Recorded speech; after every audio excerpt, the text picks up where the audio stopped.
Magic Treehouse number 15. Viking Ships at Sunrise. Written by Mary Pope Osborne. Prologue. One summer day at Frog Creek, Pennsylvania, a mysterious treehouse appeared in the woods. 8-year-old Jack and his 7-year-old sister Annie climbed into the treehouse. They found that it was filled with books. Jack and Annie soon discovered that the treehouse was magic. It could take them to the places in the books. All they had to do was to point to a picture and wish to go there. Along the way, they discovered that the treehouse belongs to Morgan Le Fay. Morgan is a magical librarian from the time of King Arthur. She travels through time and space, gathering books. In the Magic Treehouse books, from number 8 to 12, Jack and Annie solved the 4 ancient riddles and became master librarians. To help them in their future tasks, Morgan gave Jack and Annie secret library cards with the letters M, L on them. As master librarians, Jack and Annie must go on 4 missions to save stories from ancient libraries. They have already brought back a scroll from an ancient Roman town and a bamboo book from ancient China. Now they're about to head out on their 3rd mission. Chapter 1. Before Dawn. Jack opened his eyes. A thin gray light came through his window. His clock read 5 a.m. All was quiet. Today we're going to ancient Ireland, he thought, back more than 1,000 years. Morgan Le Fay had told him that it was a very dangerous time with Vikings raiding the coasts. You awake? Came a whisper. Annie stood in his doorway. She was dressed and ready to go. Yeah, meet you outside, said Jack as he climbed out of bed. He pulled on his jeans, t-shirt, and sneakers. He put his secret library card into his backpack with his notebook and pencil. Then he hurried downstairs.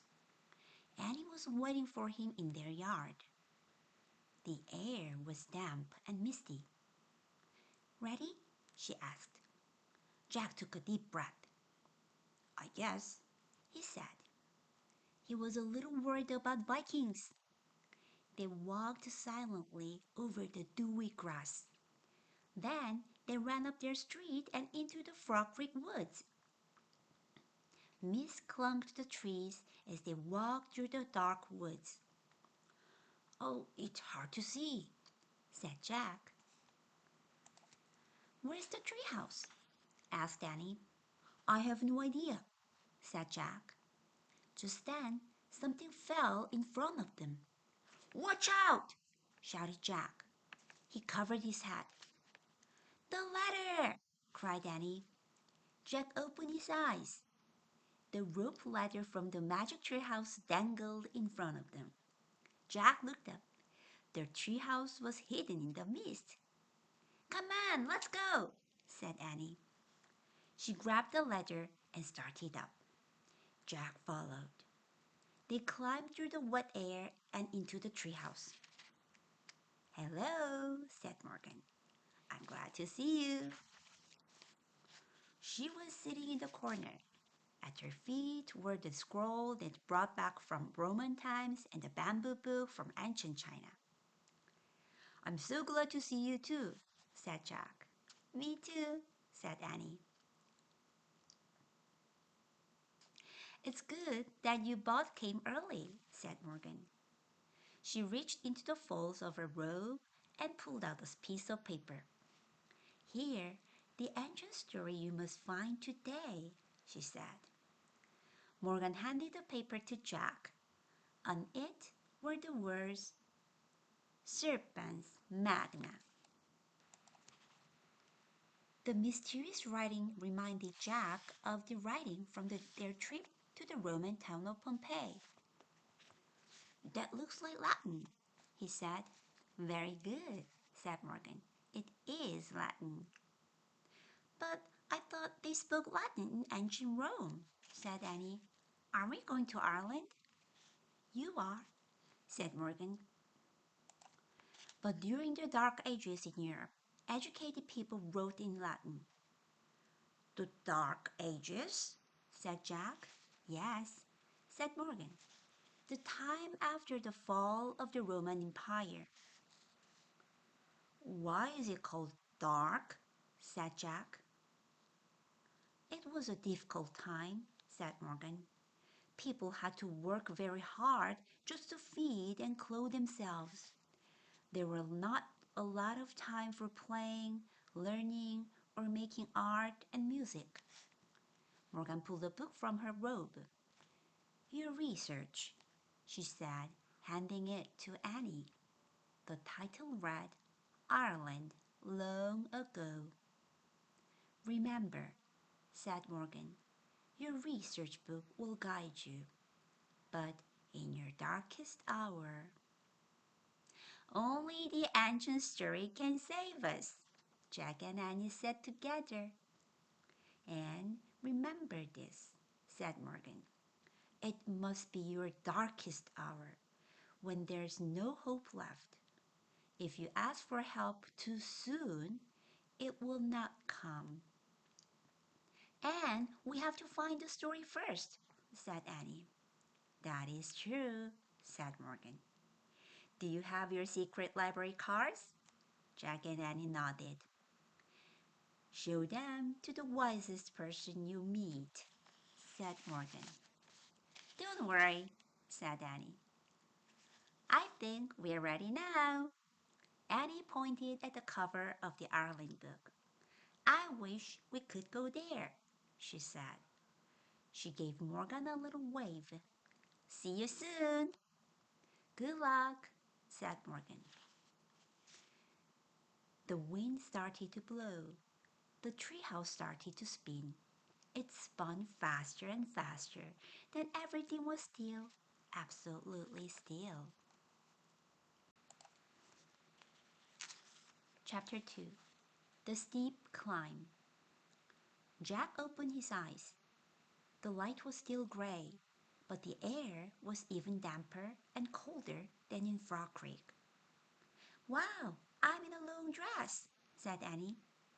It's scratchy. Hey, I've got a little purse on my belt. It has my library card in it. Jack looked down at his own clothes. He was wearing a shirt and trousers made of heavy wool. He also wore leather slippers, and in place of his backpack was a leather bag. Wow, said Annie, looking out the window. This really looks like the Dark Ages. Jack looked out too. He couldn't see anything through the mist. It's just because the sun's not up yet, he said. I'd better check the book. Annie handed the Ireland book to Jack. He opened it and read aloud. The early Middle Ages were once known as the Dark Ages because learning and culture nearly vanished throughout Europe. Scholars today praise the brave Irish monks who helped keep Western civilization alive. Uh, what do civilization and monks mean?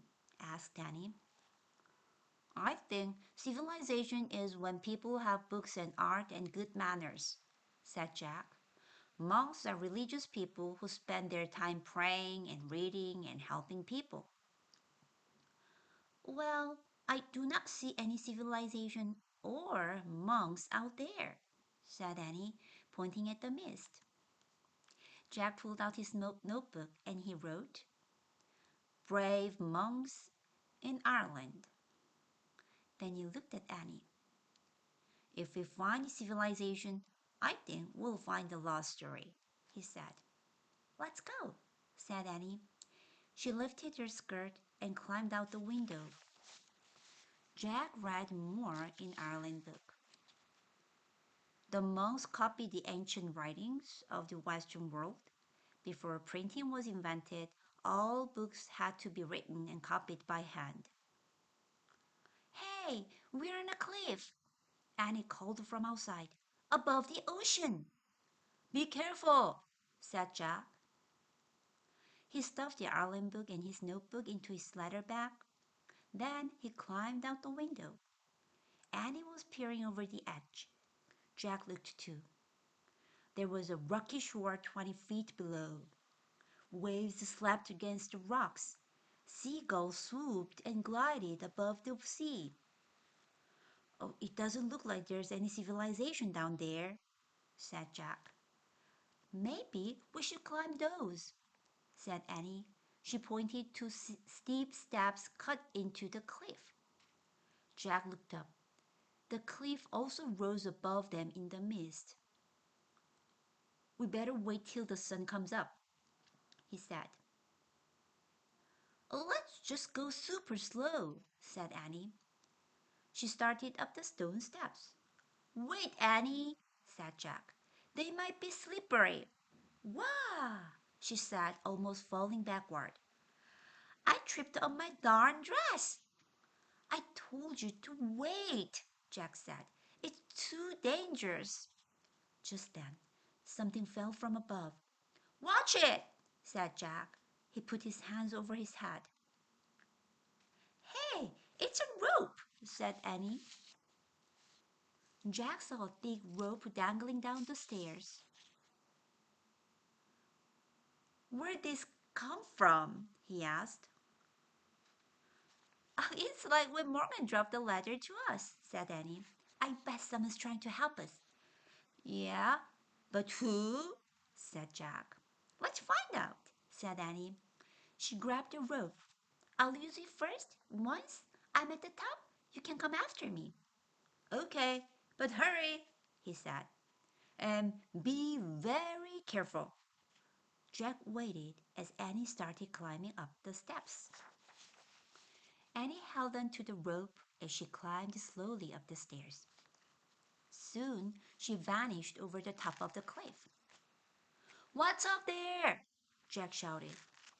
But his voice was lost in the sound of the waves. He grabbed the rope and started up the steep steps. At the top of the cliff, he pulled himself over the edge. Aha! Boomed the deep, jolly voice. It's another little invader. Chapter 3. Brother Patrick. Jack's glasses were wet with mist. He quickly wiped them, then looked up. A man in a brown robe stood before him. The man had a round red face. He was bald except for a fringe of hair around his head. Nearby the rope was tied around a tree. I, I'm not an invader, said Jack. He's Jack, said Annie. She was standing behind them. Man. I'm Annie. We're from Frog Creek, Pennsylvania. We, we come in peace, stammered Jack. The man's blue eyes twinkled.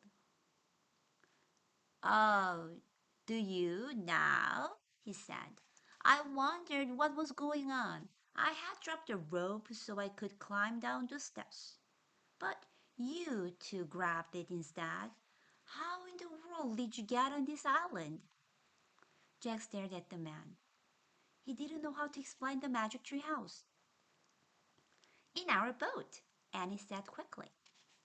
The man looked puzzled. Not many boats can come ashore at this dark, early hour. Well, we're very good sailors, said Annie. Oh, brother, thought Jack. He hoped their sailing skills wouldn't be tested. Where exactly are we? Asked Annie. And who exactly are you? You're on an island off the coast of Ireland, the man said. And I am Brother Patrick. Whose brother are you? Said Annie. The monk smiled. The brother means I'm a Christian monk. Oh, "You're one of the monks. You saved the civilization," said Annie. The man smiled again. Annie turned to Jack and whispered, "Let's show him our cars. I trust him." "Okay," said Jack. He trusted the monk too. They both pulled out their secret library cards and showed them to Brother Patrick. The M's and L's for Master Librarian shined in the gray light. The monk looked at them and bowed his head. "Welcome, my friends," he said. "Thank you," said Jack and Annie. "I did not truly think you were invaders," said Brother Patrick. "But on our small island, we are careful of strangers." "Why?" said Annie. "There are terrible stories of our Viking raiders," he said. "When we see their serpent ships, we must hide or be taken as slaves." "Serpent ships?" said Jack. "The prows of their ships are often carved in the shape of a serpent's head," said Brother Patrick. "I'm afraid it stands for their fierce, cold-blooded ways." Jack looked at the misty gray sea. "Do not worry," said Brother Patrick. "They cannot land safely on this island before daylight. They're not as good sailors as some people." He winked at Annie. "Too bad for them," she said cheerfully. "But tell me, why have you come here?" asked Brother Patrick. "Oh," said Jack, "I almost forgot." He pulled Morgan's paper from his leather bag. He showed the Latin words to the monk. Serpens magna. "This is the title of a story that we have to take back to our friend and teacher, Morgan Le Fay," said Annie. "I see," said Brother Patrick. He gave Jack and Annie a mysterious look. "What's he thinking?" Jack wondered. But the monk changed the subject. "I think you would like to visit our monastery," he said. "What's that?" said Annie. "The place where we monks live and work," said Brother Patrick. "Come." "But the sun's not up yet," said Jack. "Won't the others be asleep?" "Oh no," said Brother Patrick. "In the summer, we rise long before daylight. We have much to do, you'll see." The monk led them up a dirt path. Jack hoped their book was at the monastery. He wanted to leave the gloomy island with its threat of Viking invaders as soon as possible. A low bell started to ring. Jack saw a lonely church steeple against the gray sky ahead. Chapter 4. Books of Wonder. The monastery had a stone wall all around it. Brother Patrick took Jack and Annie through the gate. Beyond the gate was a small church with a hanging bell. There was also a vegetable garden and 6 stone huts shaped like giant beehives.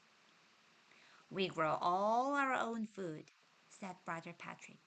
"Carrots, turnips, spinach, wheat, and beans." He led them to the entrance of the first hut. Jack and Annie peeked inside. A monk was pulling flat bread from a low stone oven. "This is our bakery," Brother Patrick said. "It smells good," said Annie. "Come along," Brother Patrick said. He pointed to each hut as they passed. "There are our sleeping quarters," he said. "And that's where we spin our cloth. In here, we cobble our sandals. There, we carve our wooden tools." In each of the huts, Jack and Annie could see monks. They were busy spinning or cobbling or carving. Finally, Brother Patrick came to the largest beehive-like hut. "I have saved the best for last," he said. "This is where we do our most important work." He stepped inside. Jack and Annie followed. The hut was warm and peaceful, yet very alive. It glowed with the golden light of many candles. Monks sat at wooden tables. Some were reading, others played chess. Best of all, some were writing and painting in books. This is our library, said Brother Patrick. Here we study math, history, and poetry. We play chess and we make books. Jack, said Annie, I think this is it. What? Said Jack. Civilization, said Annie. Brother Patrick laughed. Yeah, this is where civilization hides, he said. On top of our lonely island in the sea. Oh man, said Jack, I love this place. What kind of books do you make here? Asked Annie. Books of wonder, said Brother Patrick. We record Christian stories as well as the old myths of Ireland. Myths? Said Jack. Yes, said Brother Patrick.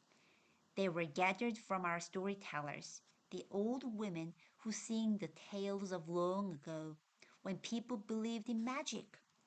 Wow, said Annie. Come, said Brother Patrick. Look at the book of Brother Michael. He has worked on it his whole life. Brother Patrick led Jack and Annie over to an old monk.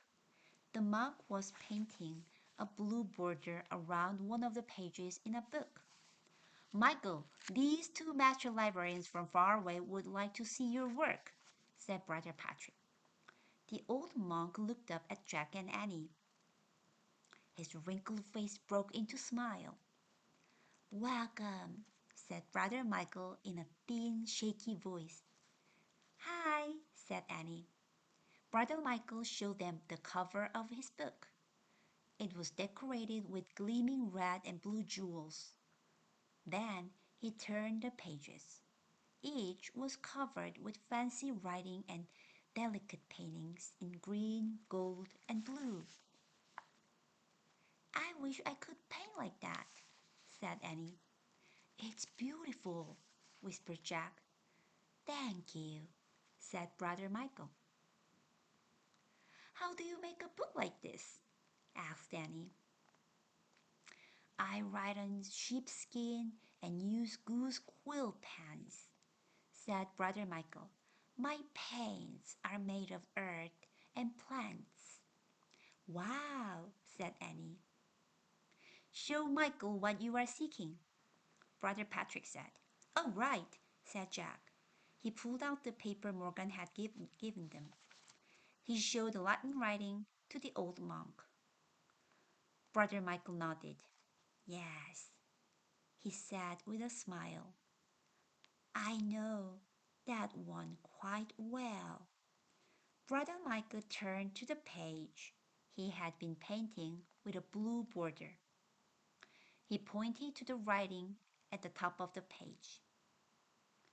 Oh man, whispered Jack. The words were Serpens Magna. Chapter 5 Warships on the Waves. We found our story, said Jack. Yay, said Annie. Indeed, said Brother Patrick. But alas, Brother Michael has not yet completed his work. You will have to return for it. Oh, shoot, said Annie.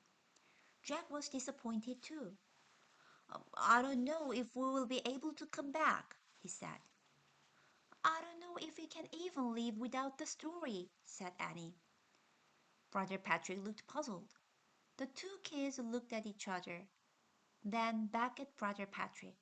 It was too hard to explain about the treehouse and how the magic worked. Jack shrugged. We'll just have to try, he said. Outside, the church bell began ringing.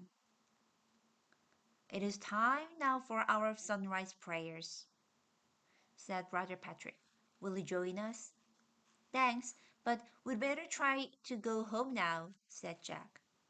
Brother Patrick nodded and led them into the garden. When he opened the gate, they stopped. The horizon glowed pink and purple. The sun had started to rise.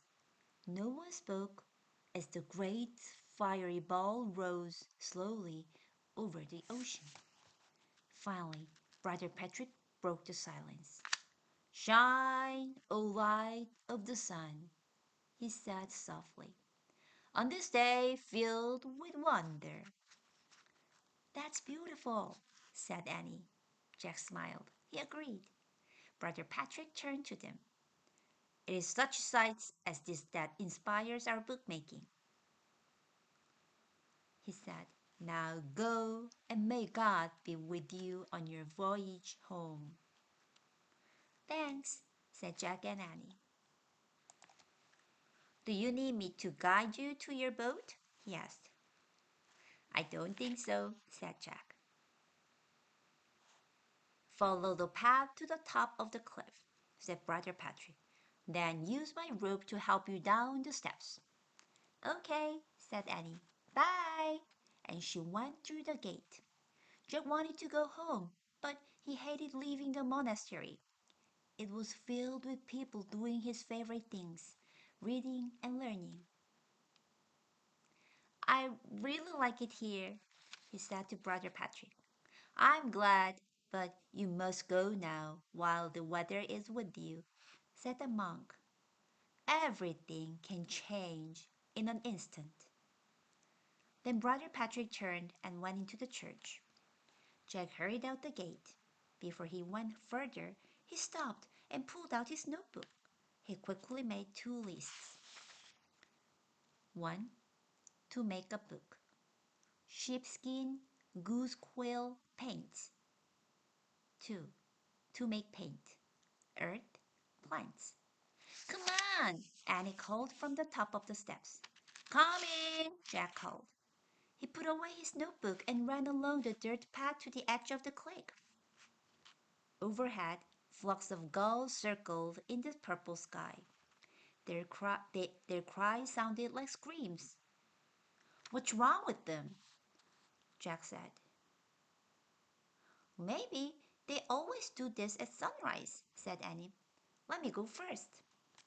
Clutching the rope, she started down the steep steps. Jack grabbed the rope and started down. The birds cried one on. They worried him. They sounded like warnings. Jack reached the rocky ledge and let go of the rope. "Let's go," Annie called from the treehouse. Jack looked at the horizon at one last time. His heart nearly stopped. A ship was outlined against the sky. Behind it, he saw two smaller ships. As the ships came into view, their bright sails were filled with wind and their serpent prows blazed in the new sunlight. "Oh no," Jack whispered. "Vikings!" Chapter 6. The Vikings are coming. "Annie!" Jack cried. "Vikings!" Annie looked out the treehouse window. "Vikings?" "They're headed straight for the island," said Jack. He turned back to the stone steps. "Where are you going?" cried Annie. "To warn the monks," Jack said. "I'll come too," cried Annie. She scrambled out of the treehouse. "Hurry!" said Jack. Jack didn't even use the rope. He pulled himself up the steep steps with his hands. As Jack and Annie climbed up the face of the cliff, clouds began to cover the sun. When they reached the top, a fog had almost hidden the serpent ships. "Run!" cried Annie. The fog blanketed the whole island. Jack and Annie could barely see the path to the monastery. When they arrived at the gate, the misty white world was silent. "Vikings!" Jack cried. "Vikings!" "The monks are still in church," said Annie. She yanked the bell rope. Dong, dong. Jack and Annie watched as Brother Patrick and other monks ran out of the church. "The Vikings are coming!" Jack shouted. Brother Patrick's rosy face turned white. Make haste, he said to the other monks. Gather the books and hide. The monks ran into the library. Brother Patrick turned to Jack and Annie. We have a secret hiding place, a cave on the other side of the island, he said. You can come with us, but I'm not certain you'll be safe. Don't worry, said Jack. We're going to try to go home. Do not use the steps, Brother Patrick said. The Vikings will climb them. Then how do we get down? Said Jack.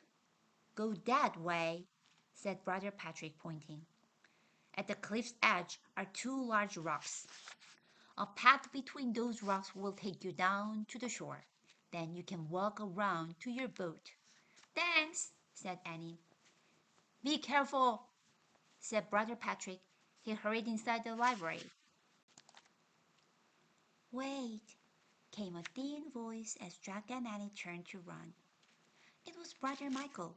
He hobbled over to them, holding out his book of Irish tales. Take it, he said. Are you sure? Jack asked. He knew it was Brother Michael's life's work. Please, said Brother Michael. It is better that the world should have some of it than none at all, just in case. We'll take good care of it, said Jack.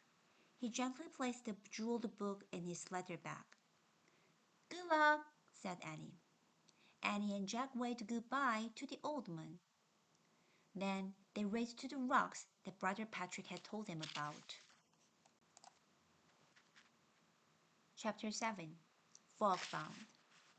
At the rocks, the seagulls still screeched. Jack could barely see the steep path leading down into the fog. Go slowly, Jack whispered to Annie as they started down. Oops, said Annie. She slipped and fell forward, bumping into Jack. My foot got caught in my stupid dress. Shh, said Jack. He held on to Annie. They listened as pebbles and rocks rolled down the cliff. Jack took a deep breath. We've got to watch out for Vikings too, he whispered. They started down the steep path again. They went one step at a time. The sound of the wave against the rocks grew louder. Finally, they stepped down onto a flat strip of pebbles. Where are we? Whispered Annie. I don't know, said Jack. Oh, look, said Annie. She pointed to the shoreline.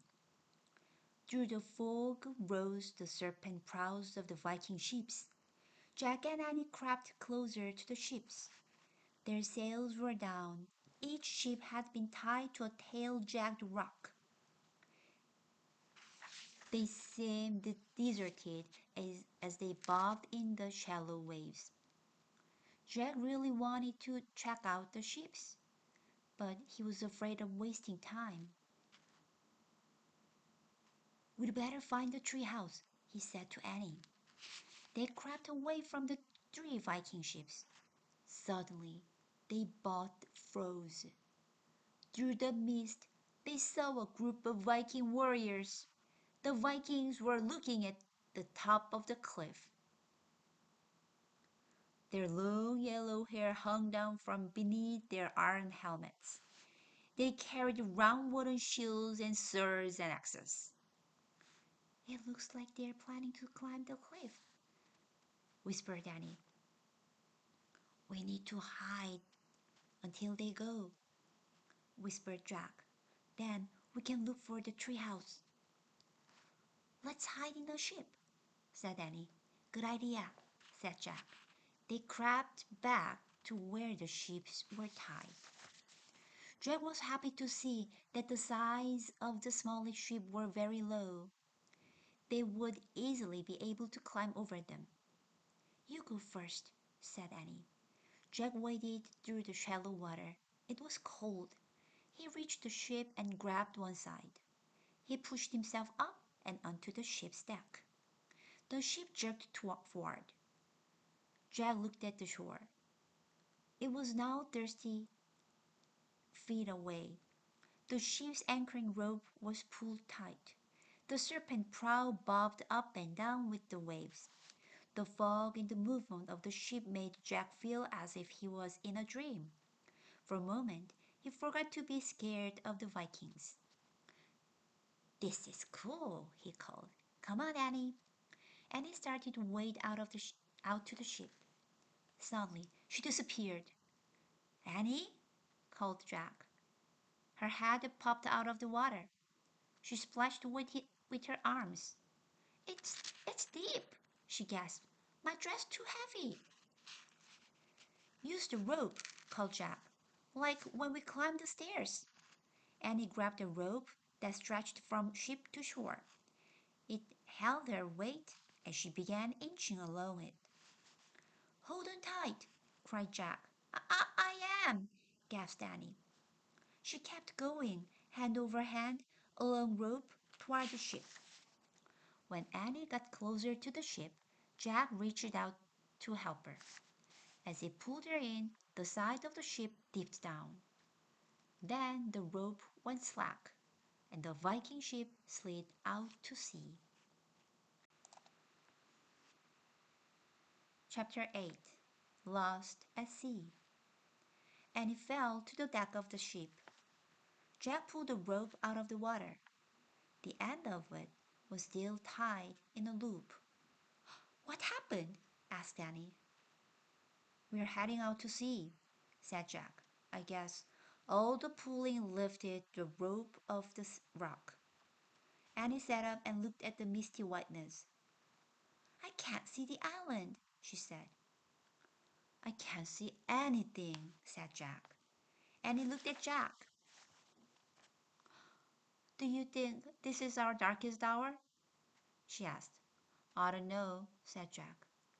"Maybe the book will help." He pulled out their research book. He found a picture of a Viking ship. He read the caption aloud. "Viking warships were the best ships of their times. When there was no wind, the crew would take down the sails and row with oars. The smallest ships had 4 rowers, and the largest has as many as 32.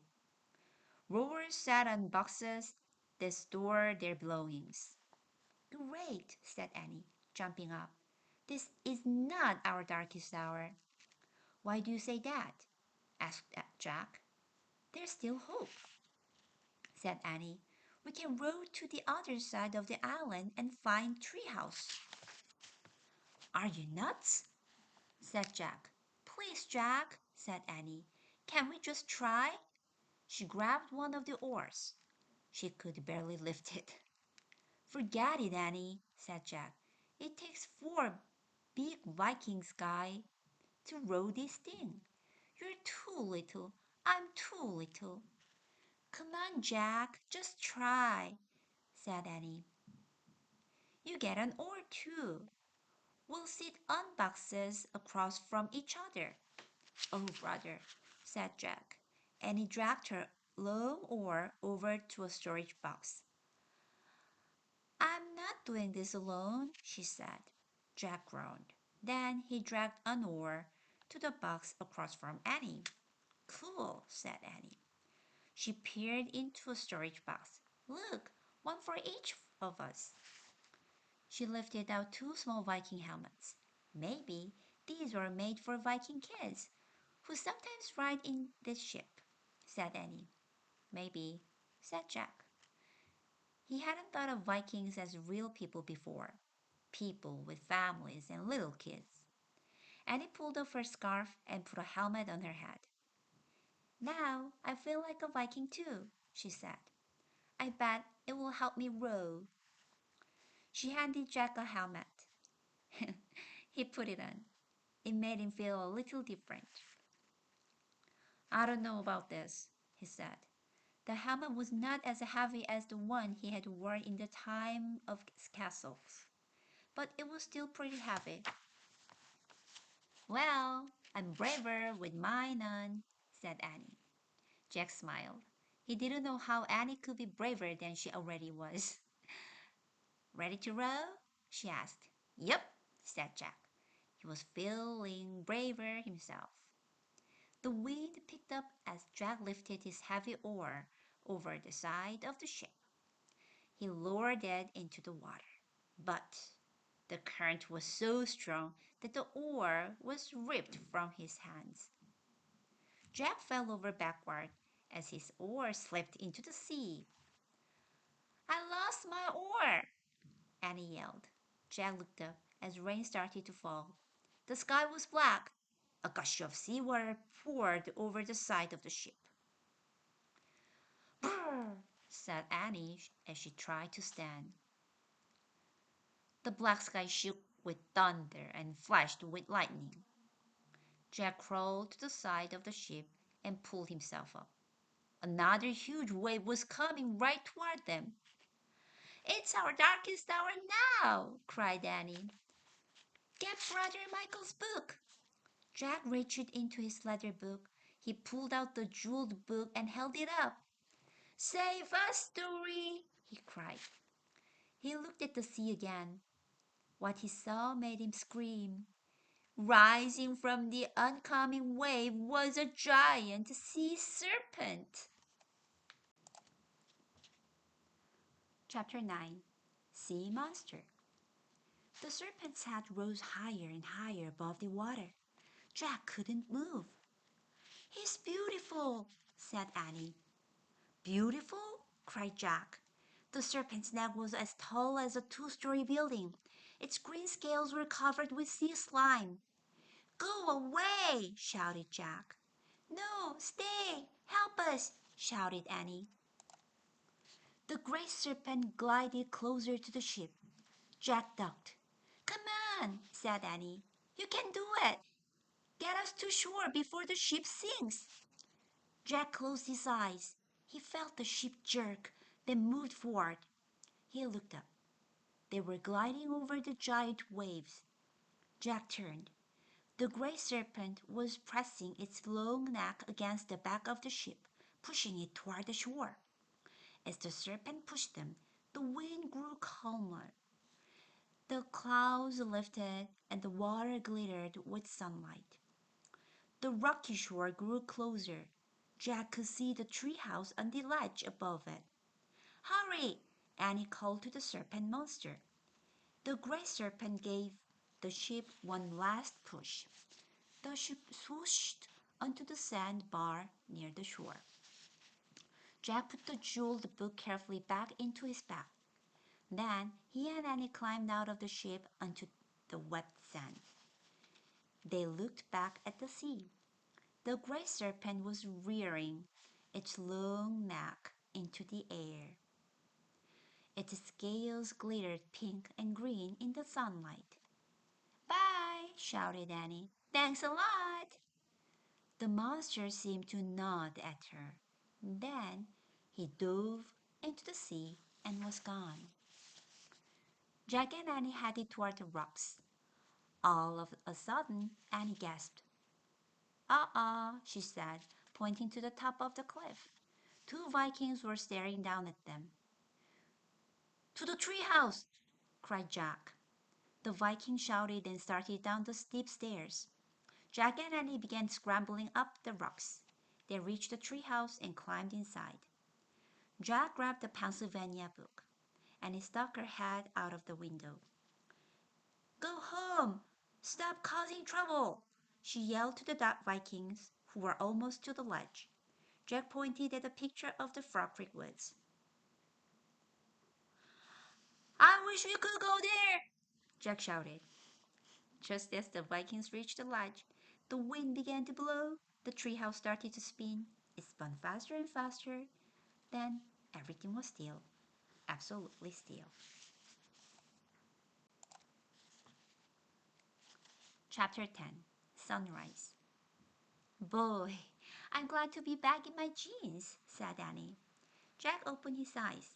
He still felt damp. But he was glad to be wearing his jeans again, too. Welcome home, said Morgan. She was standing in the shadows. Are you all right? Of course, piped Annie. And we brought back the lost book, said Jack. He reached in his backpack and took out the jeweled book of Brother Michael. He handed it to Morgan. The enchantress sighed. He ran her hand over the sparkling cover. A great work of art, she said. Morgan then put the book next to the scroll from Roman times and the bamboo book from ancient China. I'm afraid the story you wanted is not all there, said Jack. Brother Michael didn't get the chance to finish it. Morgan nodded. I know, she said. Sadly, we have only bits and pieces of many wonderful old stories. What's the story about? Asked Annie. It's an ancient Irish tale about a great serpent named Sarf, said Morgan. He saved us by pushing our ship over the stormy waves, Annie said. Sarf was a huge, ugly monster, said Jack. Morgan smiled. Sometimes monsters can be heroes, he said. What about Vikings? Asked Jack. Oh, most definitely. Vikings could be heroes too, she said. In fact, once the Vikings settled down, they became more than just a warrior people. They actually added a lot to civilization. We found civilization on our trip, said Annie. Yeah, said Jack. In the library of the monastery. Morgan smiled again. Their library was a light in the dark ages, wasn't it? She said. Jack nodded. He thought of Brother Michael and the other monk making their beautiful books by candlelight. Thank you also for your great courage, Morgan said. You're both heroes too. Jack smiled shyly. Go home now and rest, said Morgan. Bye, Jack and Annie said together. They started down the treehouse ladder. The sky was turning pink and gold. When they reached the ground, Morgan called out to them. Come back in 2 weeks. I need you to find one more lost book. Where is it? Said Jack. Ancient Greece, said Morgan. A place with the highest civilization and the first Olympic Games. Oh, wow, said Annie. Jack was thrilled. He had always wanted to go to ancient Greece. Jack and Annie took off through the woods. The sun was rising when they got to their front porch. Annie opened the front door. She stuck her head inside and listened. Everything's quiet, she whispered. I think Mom and Dad are still sleeping. She moved quietly inside. Jack turned back to watch the red sun rise through a clear blue sky. He thought about how it was the same sun that had risen in Ireland over 1,000 years ago. Shine, O light of the sun, Jack whispered, on this day filled with wonder. Then he slipped inside his quiet house. More facts for you and Jack. Number 1. In the 5th century, St. Patrick converted Ireland to Christianity. Scholars and craftsmen from all over Europe studied with the Irish monks in their monasteries. Number 2. Monks in the monasteries made beautiful manuscripts to reflect the glory of God. Most of their manuscripts were religious in nature. Number 3. The first recorded people of Ireland were the Celts. Before the Irish became Christians, they practiced the Celtic religion and developed the Celtic mythology. Number 4. The great sea serpent Sarf was a Celtic creature who was identified with the Milky Way. Just as Jack and Annie were not able to rescue the complete story of Sarf, today we have only fragments of many old Celtic stories. Number 5. The word Vikings means fighting man. Vikings included Danes, Norwegians, and Swedes. Number 6. In the 9th century, Viking raiders attacked the coastal villages of England, Scotland, and Ireland, stealing treasure and carrying people off to be slaves. Number 7. The Vikings were the greatest shipbuilders of their time. The shallowness of their warships allowed them to land on most beaches. Number 8. The Vikings were settling men as well as fighting men. Eventually, they settled down in Europe and became traders, exchanging goods rather than stealing them. They were also expert craftsmen.